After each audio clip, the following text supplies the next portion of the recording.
Hello बच्चों, आज हम आरबीएससी बोर्ड की 12th क्लास के न्यू सिलेबस के में जो अलंकार दिए गए हैं हम उनके बारे में हम जानेंगे, उनका अध्ययन करेंगे। तो देखिए, केवल हम उन्हीं अलंकारों का अध्ययन करेंगे जो आपके 12th बोर्ड के न्यू सिलेबस में दिए गए हैं।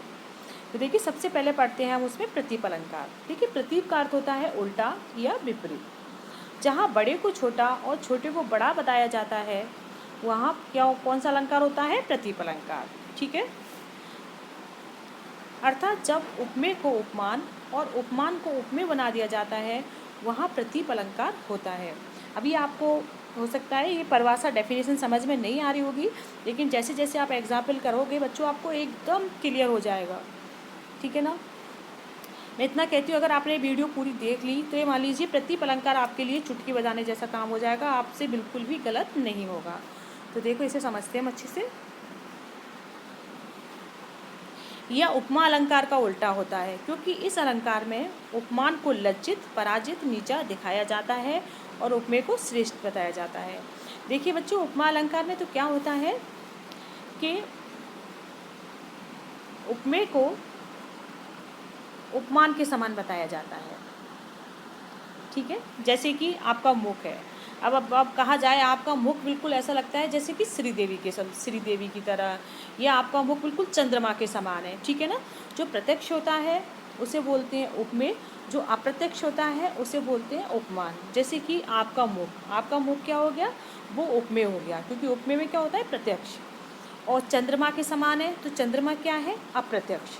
ठीक है। तो वो क्या हो जाएगा? हमारा उपमान। जब हम किसी चीज़ की किसी और से अप्रत्यक्ष चीज़ से कंपेयरिंग करते हैं तो वो अप्रत्यक्ष चीज़ हमारे क्या कहलाती है? उपमान कहलाती है। और जिसकी हम कंपेयरिंग कर रहे हैं वो क्या कहलाती है? उपमेय।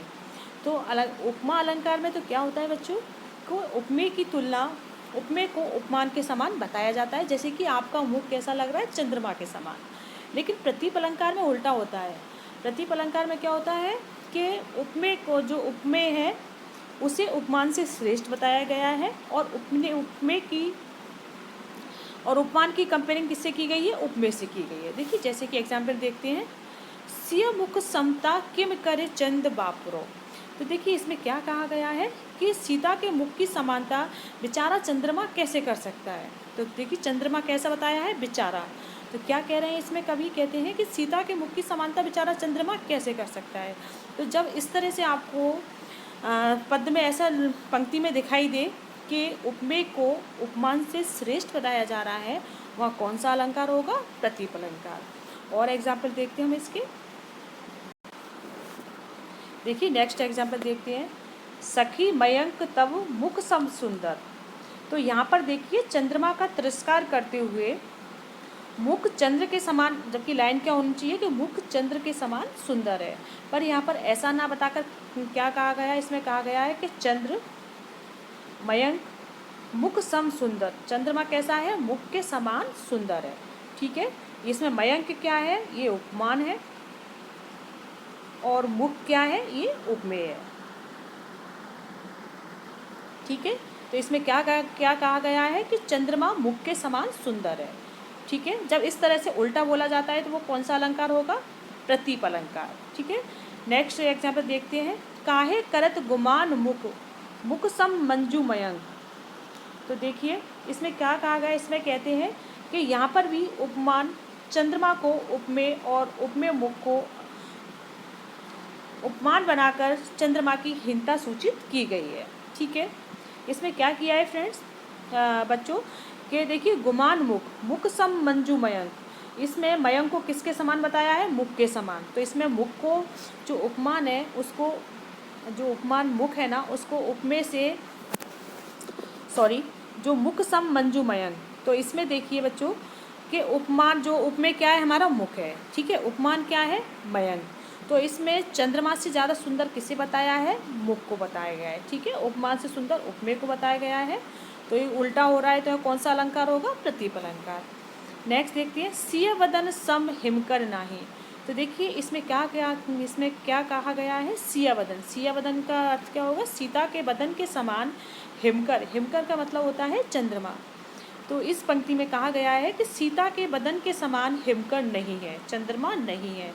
तो इसमें उपमेय के समक्ष उपमान को हीन और हीन बताया गया है, छोटा बताया गया है। ठीक है, तो अब आपको समझ में आ गया होगा जहाँ पर उपमेय की तुलना उपमान से की जाती है और उपमेय को उपमान से श्रेष्ठ बताया जाता है, वह कौन सा अलंकार होता है? प्रतीप अलंकार।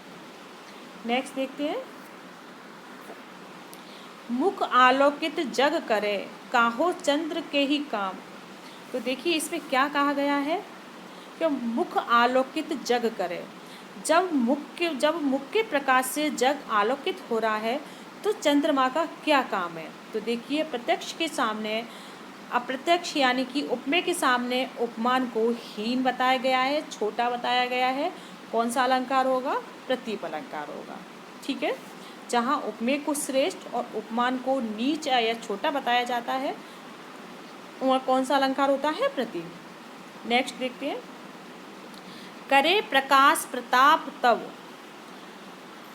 कहा भानु को काज। तो इसमें क्या कहा गया है? करे प्रकाश प्रताप तब। जब इसमें कहा गया है कि जब उसके प्रताप से ही इतना प्रकाश हो रहा है, चारों तरफ प्रकाशित हो रहा है जग उसके प्रताप से, तो भानु तो सूरज का क्या काम है? तो देखिए बिल्कुल इसमें उपमेय को बहुत ज़्यादा उपमेय को श्रेष्ठ बताया गया है और उपमान को क्या बताया है?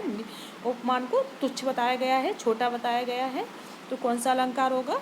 प्रतीप अलंकार। अभी आपको बच्चों समझ में आ गया होगा कि जहाँ पर उपमेय को उपमान की तुलना में श्रेष्ठ बताया जाता है, यानी कि प्रत्यक्ष को अप्रत्यक्ष की तुलना में श्रेष्ठ बताया जाता है, वह कौन सा अलंकार होता है?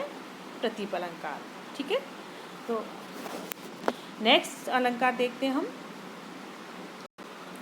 तो बच्चों अगर आपको प्रतीप अलंकार अच्छी तरह से समझ में आ गया हो तो प्लीज़ कमेंट कर आप ज़रूर बताएं कि आपको अलंकार कैसा लगा, समझ में अच्छी तरह से आया या नहीं आया। ठीक है, अगर आपको वीडियो पसंद आई हो तो प्लीज़ चैनल को लाइक करें और अगर सब्सक्राइब नहीं किया हो तो चैनल को सब्सक्राइब करना नहीं भूलें।